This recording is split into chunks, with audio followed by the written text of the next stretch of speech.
شيخ waxaan weydiinayaa gabar la meher xaday waalidkeed oo jooga oo haddana uur ku soo baxay maxaa lagu sameyn karaa maxaa meher labaad ma lagu celin karaa waa la meher xaday waalidkeed oo jooga la meher xaday haddana uur baa lagu arkay waxayna tiri ninkaana ay mehersaday ilmahaana uurkaan yeelay waalidkii muxuu sameyn karaa ilmahaas meher labaad ma cusbooraysiin ma maxaa la sameyn sheekhuna meher xadka shariicada khalad buu ku yahay meher xadku guur ma aha maxaa yeelay guurka qarsoon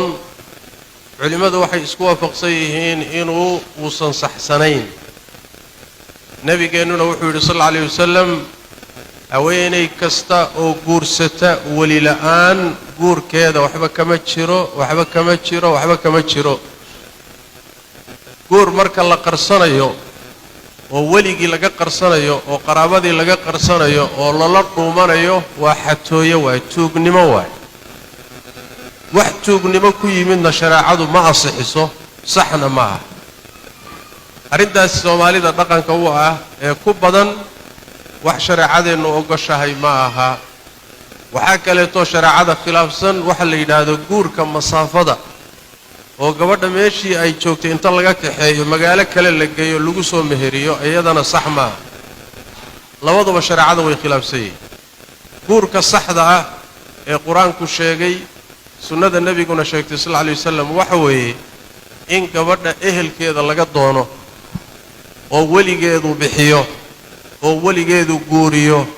oo iyadii ninkay guursanaya raalli isku noqdaan oo isku qancaan oo markhaatiyo loo sameeyo oo guur la og yahay oo cad uu noqdo kaasaa guurka saxda ah hadday dhacdo marka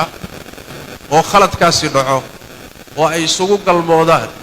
oo uur yimaado maxaa la samaynayaa waxaa la samaynayaa guurku waa khalad ilmuhuse waa sax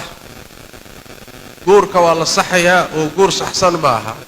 laakiin ilmaha lama dhahayo waa garac lama dhahayo ilmaha waa ilmo saxa